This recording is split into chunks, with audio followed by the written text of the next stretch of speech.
Hello students, आज हम लोग 10th क्लास साइंस की 12th वर्कशीट डिस्कस करेंगे जिसका टॉपिक है chapter 2 acid basis and salts में से strength of acids and basis. इसमें हम रीडिंग करके देख रहे हैं क्या लिख रहा है। It is the measure of the ability of the acids and bases to produce H plus and OH minus ions respectively. तो स्ट्रेंथ के क्या मतलब है यहाँ पर? स्ट्रेंथ का मतलब है कितना स्ट्रॉन्ग है वो एसिड या बेस। कैसे पता चलेगा एसिड या बेस स्ट्रॉन्ग है या वीक है? उसकी एबिलिटी से पता चलेगा कि वो कितना H प्लस और कितना OH minus ion respectively produce कर रहा है। एसिड जो होगा वो H प्लस देगा, अगर वो ज़्यादा दे रहा है तो वो स्ट्रॉन्ग एसिड है, और बेस जो होगा वो OH माइनस आयंस देगा, और अगर ज़्यादा आयंस उसके OH आयंस निकल रहे हैं OH माइनस तो वो स्ट्रॉन्ग बेस है।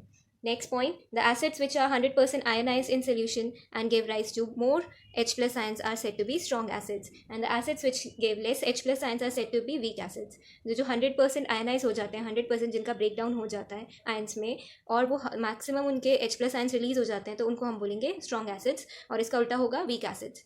नेक्स्ट एग्जाम्पल दिया है HCl and CH3COOH. HCl is hydrochloric acid, CH3COOH is acetic acid of the same concentration. अगर ये दो एसिड हम ले रहे हैं और दोनों की कॉन्सेंट्रेशन हमने सेम ली है, सपोज हमने 90% लिया दोनों को, तो both will produce different amount of H plus ions. मतलब कि HCl जो है, क्योंकि वो स्ट्रॉन्ग एसिड है, तो उसमें 90% पे भी ज़्यादा H प्लस आयंस निकलेंगे as compare to acetic acid, जो अगर सेम कॉन्सेंट्रेशन में हम ले रहे हैं 90% में भी, तो भी उसमें कम अमाउंट में H प्लस आयंस निकलेंगे।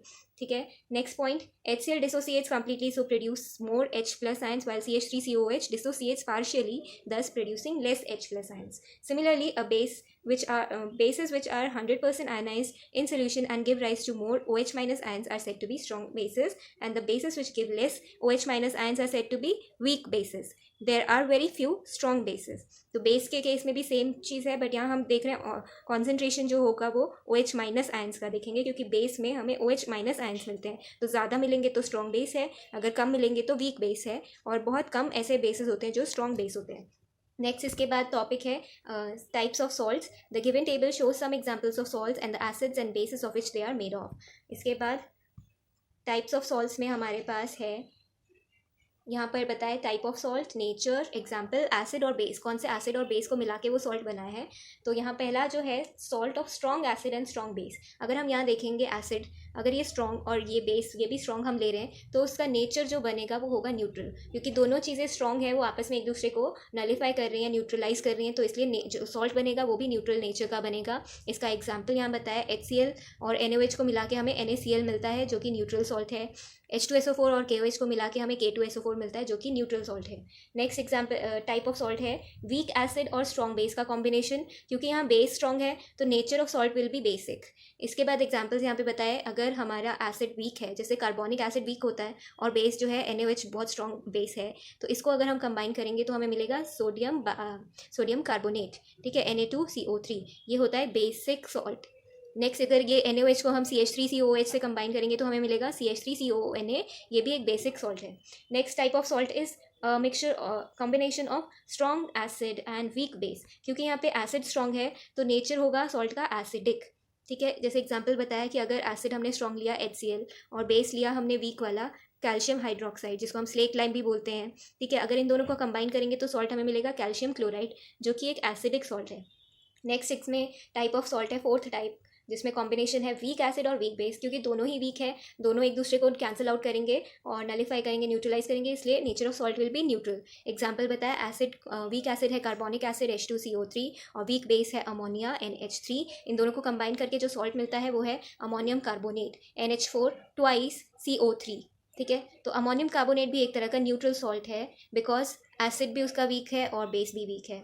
नेक्स्ट इसके बाद आता है इंपॉर्टेंस ऑफ पीएच। पीएच के लिए हमने लास्ट वर्कशीट में डिस्कस किया था। पीएच इसका फुल फॉर्म होता है power of H plus ions या potential of H plus ions. Next इसमें आज हम पढ़ रहे हैं इसकी इंपॉर्टेंस क्या होती है।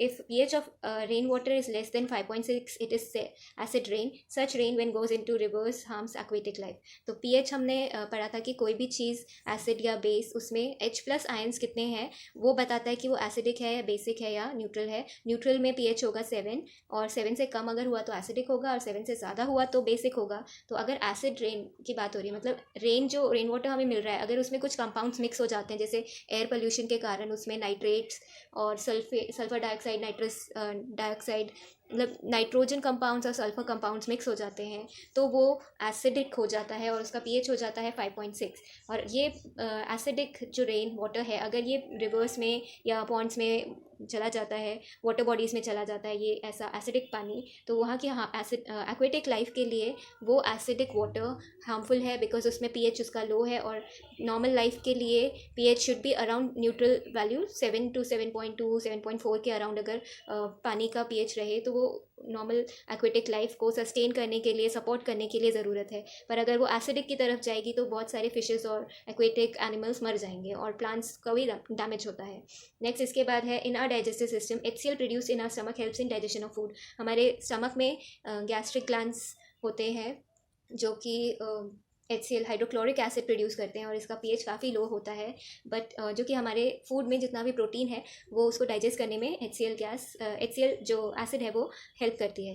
Next but sometimes due to indigestion मतलब डाइजेशन में जब प्रॉब्लम होती है, excess of acid is form, मतलब खाना तो वहाँ पे हमने जितना खाया है उतना हमारे स्टमक में प्रेजेंट है, लेकिन उससे ज़्यादा उसको डाइजेस्ट करने के लिए जितना ज़रूरी है उससे ज़्यादा अगर एसिड प्रोड्यूस हो जाती है तो इनडाइजेशन होता है।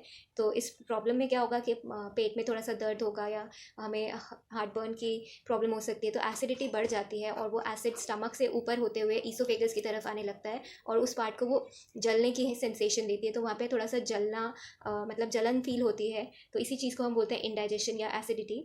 सो एंटा एसिड मतलब एंटी अगेंस्ट एसिड, जो एसिड के अगेंस्ट है, एंटी है, उसको हम बोलते हैं एंटा एसिड। एग्जाम्पल है मिल्क ऑफ मैग्नीशिया और sodium bicarbonate. It helps in neutralising the effect of excess acid. जो एक्सेस एसिड बन गया उसको न्यूट्रलाइज करने के लिए एक बेस चाहिए, जैसे कि milk of magnesia magnesium hydroxide होता है, इसका फॉर्मूला MgOH ट्वाइस, और sodium bicarbonate Na2CO3, sorry bicarbonate है तो HCO3 NaHCO3। ठीक है। सो एंटा एसिड जो बेसिक होते हैं they help in neutralizing the effect of excess of the acid which is produced in our stomach. Next point है when pH becomes lower than 5.5 in our mouth, tooth decay starts। जब pH हमारे mouth के अंदर 5.5 value से कम हो जाता है तो टूथ डीके मतलब हमारे जो टीथ है, जो दांत है, उनकी सड़न स्टार्ट हो जाती है। डीके का मतलब होता है सड़ना।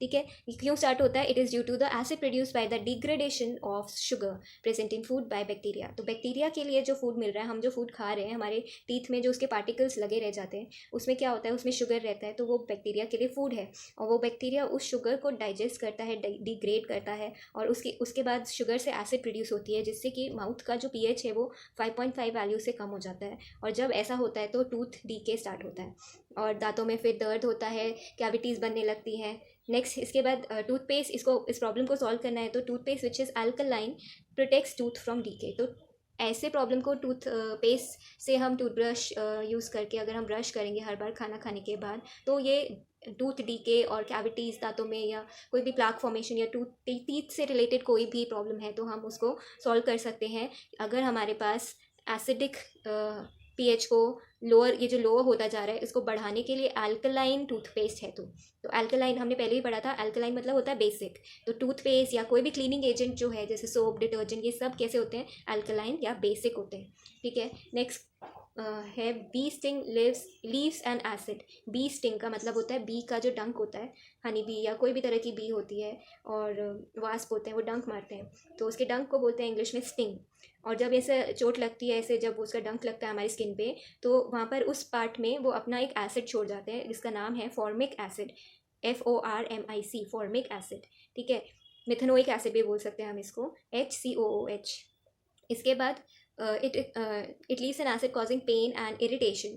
तो ये जो एसिड है, एसिड लगने से हमें क्या होगा, उस पार्ट में पेन होगा, इरिटेशन होगी, स्वेलिंग होगी, रेडनेस हो जाती है। It is cured by mild base like baking soda. तो माइल्ड बेस उसमें यूज़ किया जाता है जैसे कि बेकिंग सोडा है।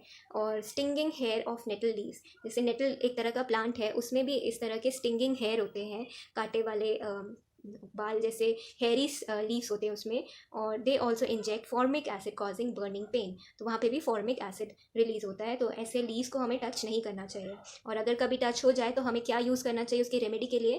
दैट इज़ बेकिंग सोडा, जो कि बेसिक होता है, तो उस एसिड के इफेक्ट को न्यूट्रलाइज करेगा। नेक्स्ट है pH of soil pH affects the availability of nutrients to plants. So acidic soil is made alkaline by adding quick lime और calcium carbonate. So acidic salt जो है, सॉइल जो है उसका पीएच भी अफेक्ट करता है, उसमें किस टाइप के प्लांट्स ग्रो करेंगे उस पर। तो अगर एसिडिक हो गया है सॉइल तो उसे हमें उसका पीएच जो है न्यूट्रल के आसपास लाना हो तो हम उसमें बेस ऐड करेंगे, कोई बेसिक कंपाउंड, जैसे कि क्विकलाइम। क्विकलाइम का फॉर्मूला है CaO, कैल्शियम ऑक्साइड, या calcium carbonate, CaCO3।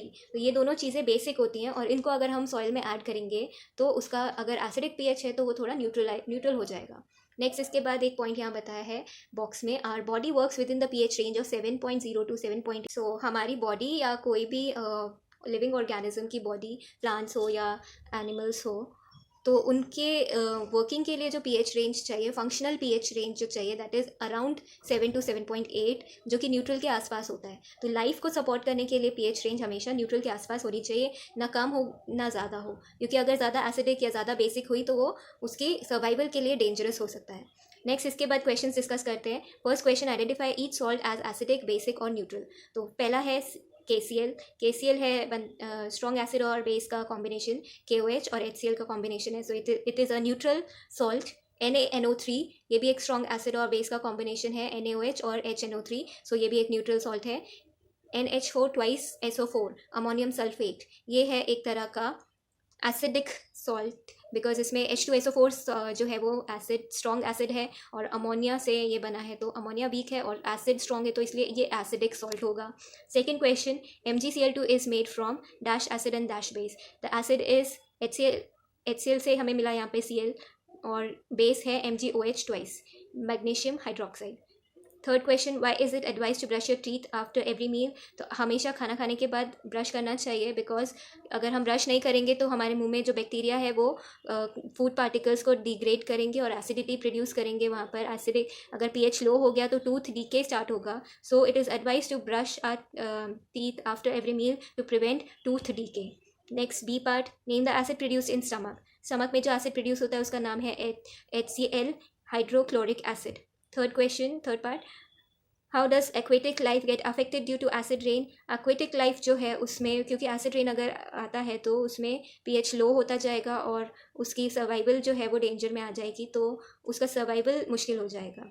Next fourth question, how does an antacid work. Antacid जो होता है बेसिक होता है, तो वो एसिड के प्रॉपर्टीज़ को न्यूट्रलाइज करता है और एसिडिटी को कम करता है। Name 2 common antacids. 2 common antacids यहाँ लिखे हुए हैं, मिल्क ऑफ मैग्नीशिया और सोडियम बाइकार्बोनेट। ठीक है। Fourth question, how does an antacid, fourth question हो गया। Fifth question, a plant grows best when the pH of the soil is 7.2 but the pH of soil is found to be 5.6। तो plant की growth 7.2 पे अच्छी होती है, but अगर किसी सॉइल में पीएच उसका 5.6 मिल रहा है, मतलब वो एसिडिक है। Name the chemical and its nature also that should be added to the soil to adjust its pH to make it suitable for plant growth. तो कौन सा केमिकल हमें ऐड करना चाहिए, यहाँ नीचे बताया सबसे नीचे, क्विकलाइम या कैल्शियम कार्बोनेट, क्योंकि ये बेसिक होता है। तो हमें अगर सॉइल का पीएच इंक्रीज़ करना है, बढ़ाना है, 5.6 से 7 के आसपास लाना है, तो उसमें हमें बेसिक चीज़ें डालनी होंगी, जैसे क्विकलाइम या कैल्शियम कार्बोनेट। सो इन क्वेश्चंस के आंसर्स आपको नेक्स्ट स्लाइड में मिल जाएंगे, और अगर आपको कोई क्वेश्चन है, डाउट है, तो आप पूछ सकते हैं। Thank you.